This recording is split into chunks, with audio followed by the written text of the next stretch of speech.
희망적인 얘기는 하는데 누구도 앞에 나가질 않아요. 그러니까 그 얘기는 뭐냐면 행동하지 않는 시장이라고 말해요. 지금 개인 투자가는 확인하고 움직이셔라. 조금 늦다고 생각하는 게 더 나을 수도 있다. 요새 5인선 구하기예요. 요새 시장이 각자 알아서 하는 작전주. 그게 뭐냐 하면 오늘 모신 분은 백만개미 한세구 당주님이십니다. 안녕하세요. 안녕하십니까? 네, 요즘 8.15 캠퍼스에서 그 투자법 강의하시느라 아주 네. 바쁘시죠? 네, 제가 사실 현역에 있을 때에도 그냥 뭐 이제 오프라인 설명회나 이런 거 또 고객들 만나고 뭐 이런 거는 많이 했는데 이렇게 정규적인 캠퍼스로 하는 게 사실은 처음이에요. 그래서 상당히 망설였는데 이것도 하나 좀 남겨놓고 제 나름대로 시장 보는 법을 좀 정리해드리면 좋겠다 싶어가지고 그렇죠. 요새 되게 바빴습니다. 네. 아니 저는 진짜 우리 모토처럼 은퇴하신 분들, 그러니까 이거 꼭 은퇴하신 분들이라기보다 정말 잃으면 안 되는 네, 그런 네. 돈, 뭐 다 그렇겠지만. 네. 그리고 좀 보수적인 성향을 가지신 분, 이런 분들에게는 당주님의 조심스러운 그런 투자법이 상당히 괜찮을 것 같다는 생각이 들어요. 그래서 이제 많은 분들이 제가 굉장히 조심스럽다 해서 저는 좀 비관론자고 그런 줄 아는데 사실은 이런 거죠. 그러니까 주식 투자도 힘 줄 때 힘을 줘야 돼요. 그러니까 쓸데없이 아무 데나 막 공격적으로 하면. 그러니까 1년에 딱 3번, 2번만 거래하시는 분들이 있어요. 그러니까 1년에 2번, 3번만 돼도 좋은 시장이다. 이제 그렇게. 근데 올해 벌써 느끼시잖아요. 무슨 시장이 이렇지? 예. 주식 들고 일단 재미없이 계속 버티는 거야. 그게 사실 투자라고 얘기하지만 이게 다른 재화하고 달라가지고 주식은 매일매일 평가를 해주잖아요. 그렇죠. 그렇기 때문에 이 멘탈을 유지하기가 굉장히 힘든 거예요. 그리고 더더욱 그래서 초보자일수록 또 누구 돈이나 다 중요한 돈이지만 저는 이제 시장이 이렇게 약간 혼조를 갈 때는 원금 지키는 데에 주력해야 된다. 그리고 기대 수익도 많이 낮추고. 근데 또 시장 상황이 바뀌어서 시장이 굉장히 이제부터 좀 핫해진다. 우리 2020년에 경험했잖아요. 그럴 때는 공격적으로 나서야죠. 예. 네. 그래서 그런 타이밍, 쉬어야 될 때와 진짜 힘을 써야 될, 투자를 해야 될 때, 이런 거를 어떻게 판단하느냐. 사실 그게 상당한 노하우인데, 하여튼 그런 것들을 통해서 지금 일기 모이신 분들을 상대로 한번 좀 다 돈 좀 버실 수 있게. 네, 하여튼 그런 투자 교육 부탁드리고요. 일단 오늘 잠깐 이야기 나온 것처럼 좀 재미없는 이 시장을 어떻게 극복해야 될 것이냐. 이게 왜 이렇게 재미가 없을까요? 원래 이런 건가요? 원래 이제 증시 격언에 이런 말이 있어요. 3일 즐겁고 97일이 어려운 게 주식시장이다.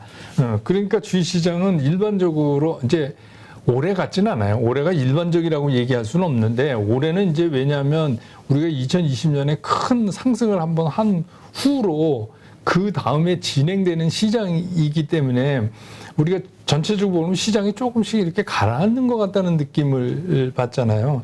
그런데다가 이제 러시아, 우크라이나 이런 전쟁 문제도 또 터지고 이러니까 더더욱 이제 좀 골치가 아파졌어요. 그런데 시장은 약간 투자자들이 관성을 가지고 있어요. 시장에 대한 관성. 그게 뭐냐면 2020년에 정말 흔치 않은 화려함을 보여줬기 때문에 지금 주식 시장에 있는 분들은 특히 주식을 보유하고 있는 분들은 꼭 내일서부터 올 것 같다는 생각을 자꾸 하시는 거예요. 근데 그게 무슨 합당한 이유나 논리적인 게 아니라 그냥 그런 기대치가 상당히 높아 있는 상태다. 그럼에도 불구하고 시장은 지금 거의 1년 가까이 11개월을 넘어가면서 조금씩 이렇게 가라앉고 있는 현상을 보여주잖아요. 그러니까 이제 쉽게 얘기하면 이런 거죠.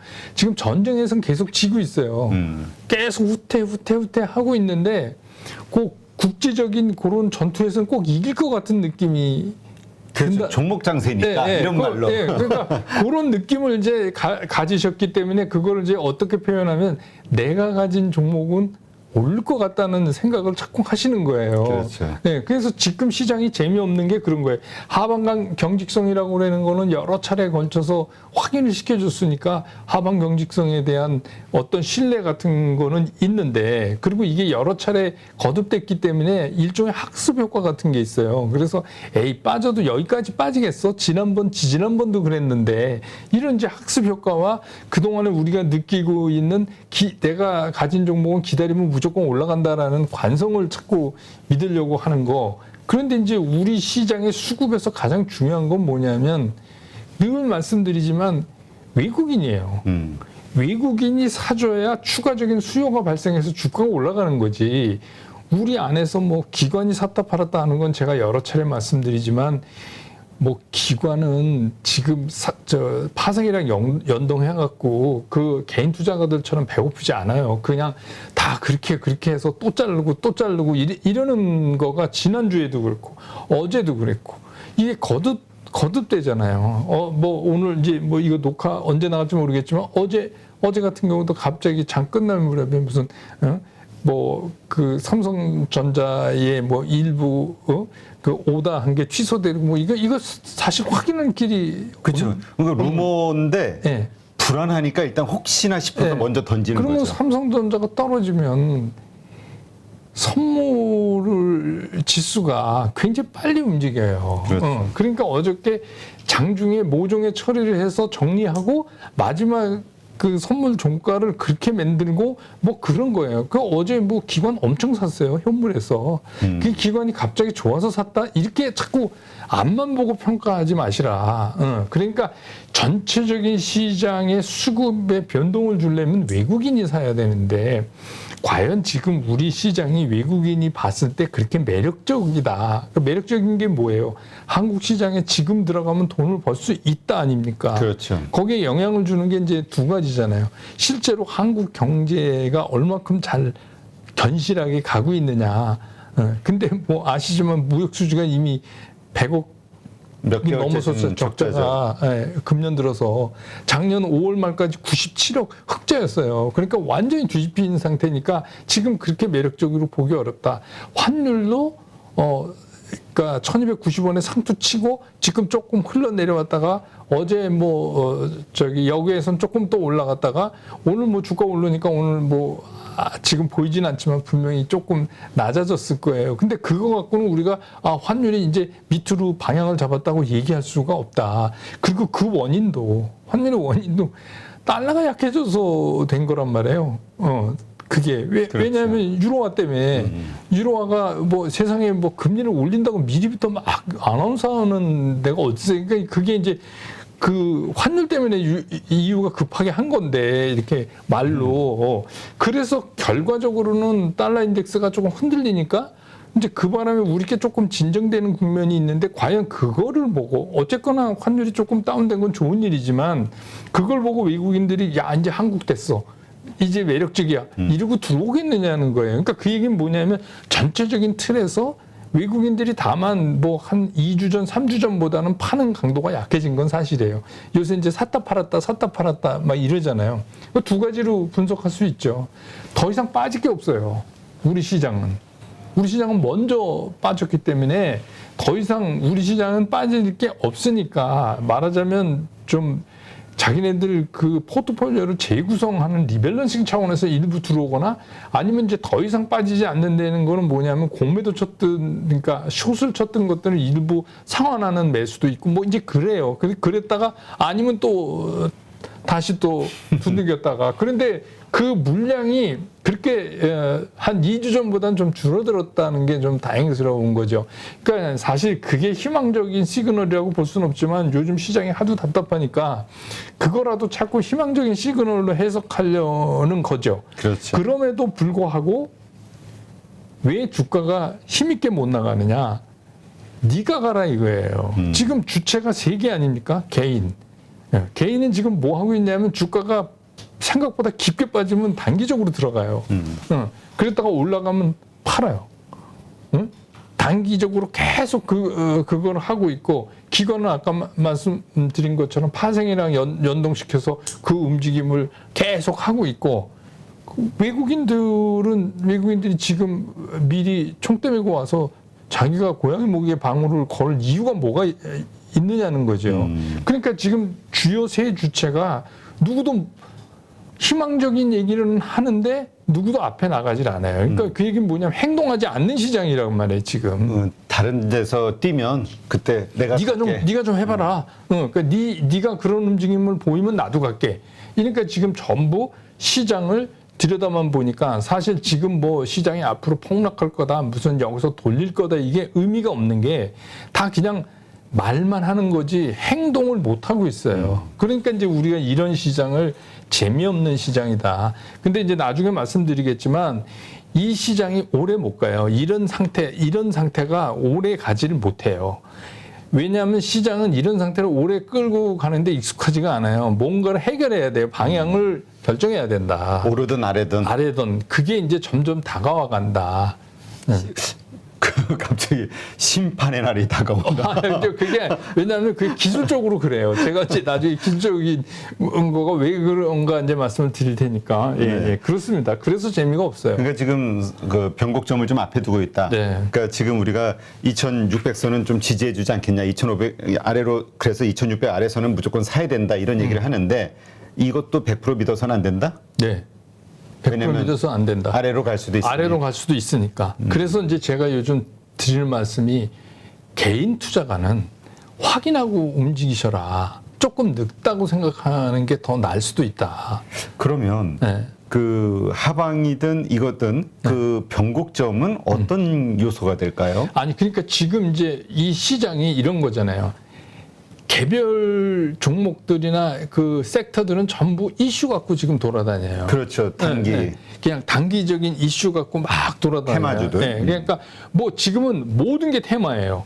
다 이거 건드렸다. 오늘 보니까 제가 뭐 한 3일 전서부터 메타버스 NFT 또 이렇게 해서 그거 움직이고 이런 게 이제 계속 되고 있잖아요. 그러니까 그런 입장에서 본다면 지금은 시장이 이게 새로운 수급의 그 불균형이 해소되기 전까지는 못 움직이는 시장이니까 이런 시장에서는 우리가 기준을 잡을 게 무슨 이코노믹 어널시스를 하겠어요. 그게 연준의 사람들이 모여서도 미국 경제가 앞으로 어떻게 갈지를 잘 모르는데 우리가 어떻게 무슨 그거를 점치겠어요. 그 다음에 이제 펀더멘탈도 그 뭐 여러분 이제 뭐 그 미국에서도 그 기술주 중에서 하나만 삐끗해도 막 주가가 그냥 애프터마켓에서 폭락하고 그게 그렇죠. 나머지 다 끌어내리고 이 얘기는 뭐냐면 시장이 굉장히 아주 위크해요. 약한 거예요. 그러니까 다 가고는 싶지만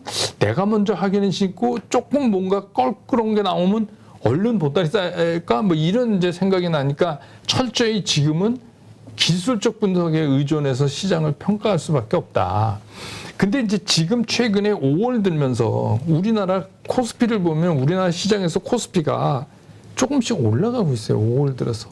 하방이 조금씩 올라가고 있어요. 그런데 이제 더 재미난 건 뭐냐면 4월부터 위에 상방을 보면 상방은 급격히 떨어지고 있어요.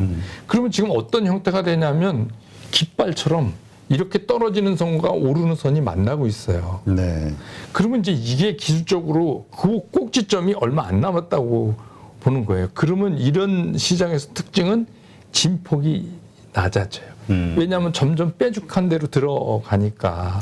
태풍의 눈. 네, 그랬다가 고요해지는. 네, 그 다음에 이런 접점에서 세 가지 경우 현상을 나타내는데 그 테라스라 그래서 옆으로 횡보 꼼짝 않는 것 같이 안 움직이는 경우가 있어요. 근데 요거는 굉장히 제한적이에요. 기간이. 아니면 요 꼭지점에서 위든 아래든 방향을 잡으면 굉장히 속도가 빨라지는 속성이 있어요. 이게 이제 기술적 분석에서 이렇게 수렴돼서 그 점으로 지금 가고 있어요.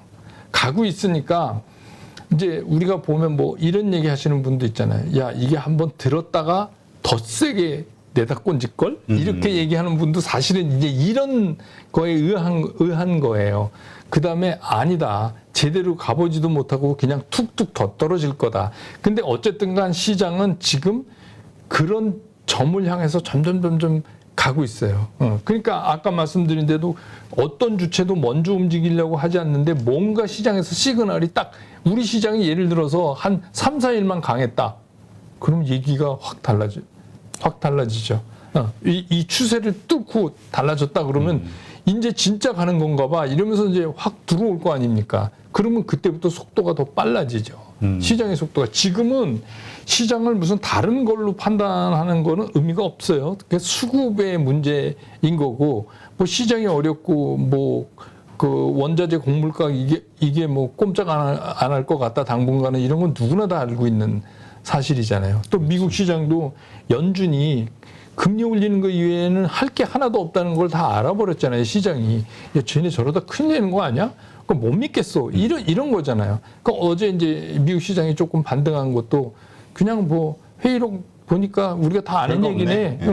그러니까 뭐 더 이상 놀랄 필요는 없네. 그래서 반등했는데 반등이 세지가 못하잖아요. 그렇죠. 네. 그리고 뭐 개별적으로 문제 있는 기업들은 애프터마켓에서 그냥 꼰져버리고 이제 이런 걸로 봐서 지금은 시장이 그런 상태에 있기 때문에 문제는 이제 이게 수렴돼서 위로 갈 건지 아래 갈 건지를 맞춰보십시오. 이거는 진짜 맞추기가 어렵지만 그런 상황이 오는 거에 대한 대비는 좀 하고 있어야 되는 거 아닌가 싶어요. 그러니까 그 대비라는 거는 이제 만에 하나 빠질 가능성, 그다음에 상승할 가능성 양쪽에 대한 대비잖아요. 그렇죠. 그러니까 지금 막 적극적으로 내가 오른다, 뭐 떨어진다, 한번 들었다가 더 세게 밑으로 내리꽂는다 이런 거를 예단할 이유가 없다는 거죠. 관망. 네.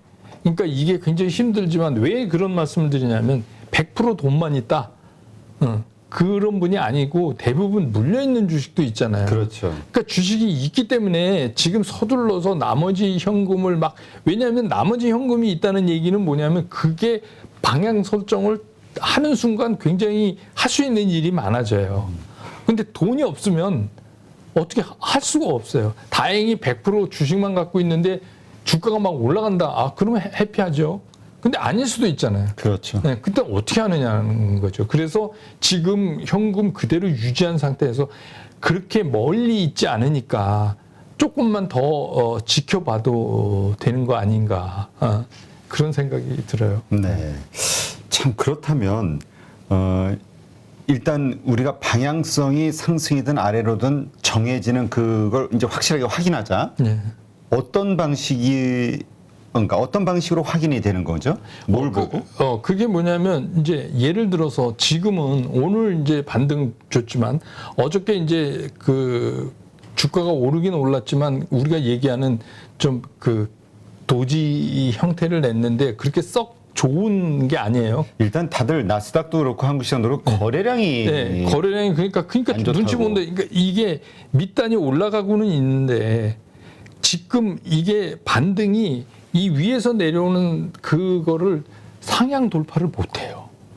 그 얘기는 뭐냐면 그냥 이렇게 흔들 떨어지니까 그래서 지금 이제 어떤 매매를 많이 했냐면 떨어지면 좀 사서 오르면 팔고 그래서 개별 종목은 뭐 개별 종목 이슈를 자꾸 찾아야 되니까 그게 좀 힘든 분은 사실 요새 이제 개인 투자가들이 그런 거 많이 하셨단 말이에요. 그러니까 뭘 했냐면 이제 떨어졌을 때 레버리지 ETF나 그리고 좀 오르면 그다음에 그 인버스로 해서 양쪽을 했다가 오르면 털고 밑을 또 털고 뭐 이랬는데 지금은 점점 그 폭을 안 주는 상태로 이제 본격적으로 어제부터 들어간 것 같아요. 그 상황으로. 그러면 그런 상황에서는 괜히 뭐 한다고 움직일수록 손해가 날 가능성이 크죠. 방향이 결정되는 그 순간을 위한 네. 지금 눈치 보기. 그렇죠. 마지막 그리고 마무리. 시장은 어쨌든간 이렇게 그냥 옆으로 우리 시장에 그런 말이 있어요. 매달리면 떨어진다. 그러니까 그렇죠. 시장도 중력이 있다. 그 얘기는 뭐냐면 그냥 그렇게 해서 점점 그 뾰족하게 가서 슬림해져서 그냥 테라스 형태로 이렇게 돼갖고 그냥 옆으로 계속 못 가요. 시장이라는 게 갈 수가 없어요. 그렇게 되면 어느 쪽이든지 호재가 없으면 밑으로 툭 떨어질 테고 그때부터는 이제 툭 떨어진다는 얘기는 모든 사람이 다 보고 있으니까 이제 밑으로 방향을 잡았나 봐 이렇게 생각할 거 아닙니까? 그렇죠. 그러면 속도가 빨라지죠. 굉장히 빨라지죠. 그러면 우리가 하방으로 딱 결정됐다라고 판단할 수 있는 것은 시그널은 뭐 지금 이 추세를 깨고 내려와 버리는 거예요. 그러니까 우리가 바닥이라고 생각했던 추세가 그냥 툭 깨지는 거예요. 아주 떨어지는. 힘없이. 예. 이게 무슨 예를 들어서 지금 이제 생명선이라고 하는 5일선을 요새 라이언 일병 구하기처럼 요새 5일선 구하기예요. 요새 시장이. 우리 코스피. 예. 그거를 어떻게 해서든지 지켜보려고 지금 그러는 거거든요. 그런데 그게 뭐 갭 하락을 하지 않는 한 걸들여져 있고 장중에 뭐 그 5일선 그 이동평균 일병을 구했다가 놓쳤다든지 뭐 이런 거는 괜찮은데 이게 이제 갭 하락을 해서 완전히 그걸 밑으로 툭 떨어졌다. 그러면 이제 문제고 지금 이게 10일, 5일, 20일이 자꾸 붙잖아요.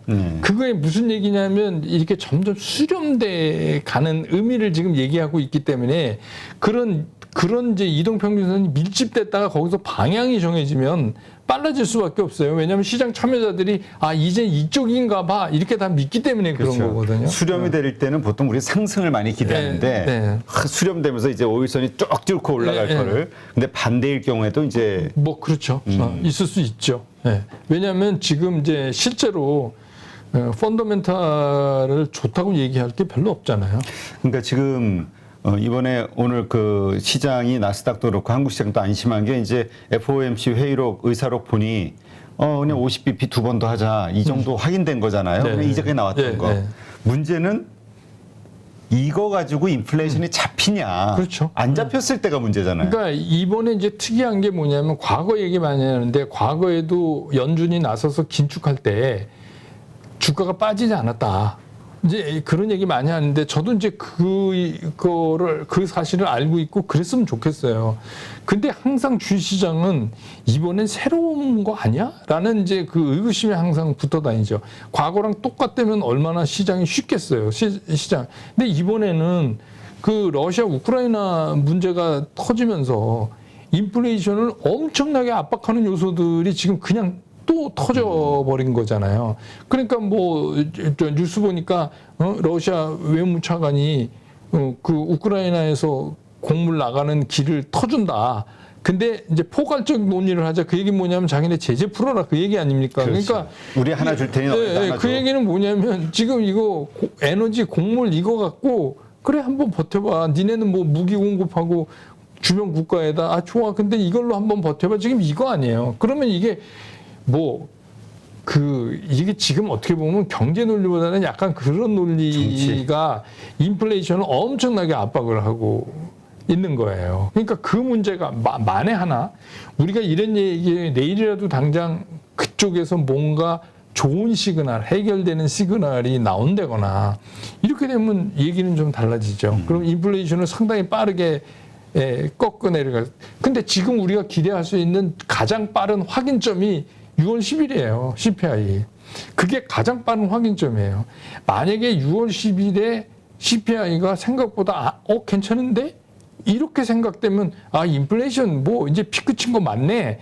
이렇게 이제 생각이 될 거고 그렇게 되면 시장이 먼저 움직이니까 움직일 거다. 근데 그것도 제가 지난 시간에 말했지만 그것도 이미 베어마켓 랠리다. 제한적 반등이라고 이미 규정이 지어져 있기 때문에 거기서 막바로 3천을 뚫고 날아가고 이런 거는 기대하면 안 된다. 그렇기 때문에 거기서 우리가 두 가지 생각을 해야 된다.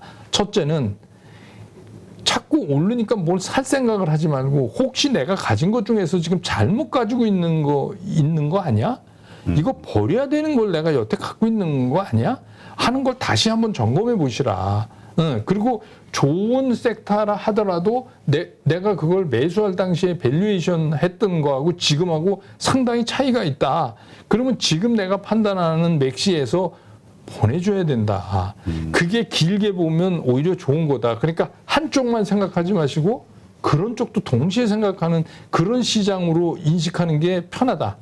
그러니까 맨날 사는 것만 생각하셔서 그런 것 같아요. 일단은 파는 부분에 대해서도 고민을 하자. 언제 팔 것이냐. 그리고 트레이딩 같은 경우 그러면 지금 시장 같은 경우 지켜만 보자. 트레이딩 관점으로 이렇게 좀 오르는 거 따라 붙는 것도 사실은 좀 그거는 이제 이런 거예요. 예를 들어서 저는 이제 저희 회원분들한테 이런 말씀을 드려요. 가끔씩 제가 재미난 얘기를 해요. 각전주 그런 말 못 들어보시죠? 작전주. 제가 그냥 정한 말이에요. 각자 알아서 하는 작전주. 그게 뭐냐 하면 제가 이제 이렇게 리서치를 하다가 종목이 이렇게 탁 보는데 괜찮아요. 응? 그러니까 기술적으로도 모양도 잘 갖추고 매집 흔적도 있는 것 같고 기업 내용도 보니까 나쁘지 않아요. 그리고 그게 속해 있는 섹터도 뭐 섹터 순환에서 얘기될 것 같아. 근데 뭔지 이거에 대한 확신은 없으니까 이거 혹시 작전주 아니야? 흔히 얘기하는. 그래서 제가 각전주라고 이렇게 알려드리면서 그 단서를 달았어요. 이거는 그냥 개인 취향이다. 저는 이걸 이렇게 보이니 이거 그리고 저는 작전 세력도 아니고 그러니까 제 눈엔 그렇게 보이니 시장이 하도 어려우니까 메인 묶어놓고 그냥 한 10% 정도 안에서 내가 그냥 한번 트레이딩 해볼까 하는 분들은 한번 해보십시오. 그건 각자의 선택입니다. 다만 한 가지 조심해야 될 게 사셨는데 아니다 싶으면 이건 빨리 손절해야 된다. 그걸 전제로 해서 한다. 근데 지금은 오히려 그런 트레이딩 잘 하시는 분들이 저도 뭐 댓글 올라오는 거니까 트레이딩 잘 하셔서 돈 버시는 분도 계세요. 그러니까 요즘 같은 장 잘하면은 그러니까 이럴 때가 그렇죠. 재밌다 그러더라고요. 네, 그러니까 자기의 선택이에요. 근데 예를 들어서 그런 거를 읽어낼 능력이 전혀 없는 분이 그냥 그렇죠. 누구한테 귀동냥해서 그래프 보면 벌써 오른 지 한 일주일 돼갖고 후끈 달아 있는 거를 살 수는 없잖아요. 그래서 이제 그런 거를 제가 가끔씩 하면서 꼭 당부드려요. 이거 추천하는 거 아닙니다. 그러니까 이런 상황. 그러니까 지금은 그런 것밖에 사실은 할 수가 없어요. 네. 그래서 지금 저희 이렇게 말씀드리는 게 돈을 벌기 위해서가 아니라 경험, 이게 다양한 전투 경험이 있어야 이게 그래서 정말 한 주 혹은 5주 이렇게 작은 거 가지고 이렇게 한번 반응을 해보면서 그게 멘탈 관리에도 좋아요. 그것도 또 시장에 같이 뭔가 참여하고 있다는 어떤 긴장감이 있으니까 그게 좀 낫지 않을까 싶은 생각이 들어요. 그러니까 기술적 분석도 우리가 이제 뭐 책으로도 배우고 강의도 듣고 그런다 그래도 이게 실제로 현장에서 적용해서 내가 어떻게 이거를 이해하는가도 중요하잖아요. 그러면 제가 예를 들어서 아까 같이 뭐 각전주의에서 보내드리면 그분들이 그거를 딱 보신 다음에 아 이거는 이렇게 해석하는 거였구나. 그래서 들어갔는데 뭐 쉽게 거기서 뭐 한 뭐 10% 이내지만 그래도 수익이 났다. 그러면 아 이게 이럴 때 이런 현상이 있는 거구나 이렇게 이제 아실 수 있잖아요. 그게 굉장히 중요해요, 사실은. 네. 하여튼 한번 지금 전반적으로 현재의 상황. 재미없지만 사실은 되게 긴박하게 우리가 뭔가 준비하고 눈치를 채기 위해서 긴장해야 되는 구간, 상황에 대해서 한번 점검을 해봤습니다. 노후로 접어들면서는 결국 돈이 얼마만큼 있느냐가 중요한 게 아니라 내가 필요한 만큼의 돈이 없으면 그만큼 자유가 박탈돼요. 이게 목숨 같은 거잖아요. 그렇죠. 거기 자기 일생을 모아온 돈인데 이제 그런 생각을 가지고 출발하려고 합니다.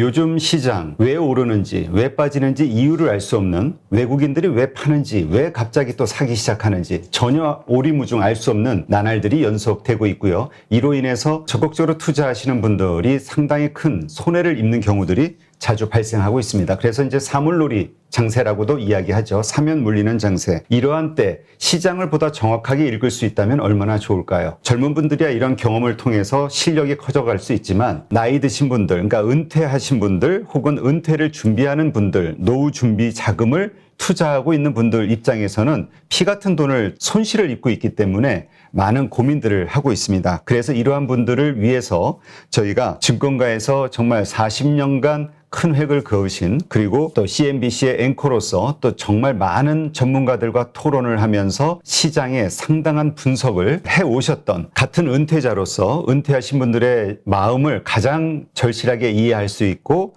또 그 돈이 얼마나 소중한지 잘 이해하시는 백만개미 채널을 운영하시는 한세구 당주님을 이번에 모셨습니다. 그리고 은퇴자들에게 가장 최적화된 교육 프로그램을 만들었는데요. 안녕하세요. 안녕하십니까? 네, 이 50대, 60대 혹은 뭐 은퇴를 준비하는 40대들도 그렇고요. 나이가 든 상태에서 자산을 날리게 되면 이걸 복구하기가 참 어렵고 심리적으로 초조해지죠. 그러면 그러다 보니까 자꾸 또 실수를 하게 되고. 그러니까 이제 저도 제가 은퇴하고 시니어가 돼 보니까 더 절실하게 이제 그걸 느끼겠어요. 저도 현역에 있을 때는 굉장히 공격적으로 뭘 하는 사람 중에 하나였는데 그럴 수밖에 없는 게 이제 젊다는 건 뭐냐면 나한테 기회가 또 한 번 있다.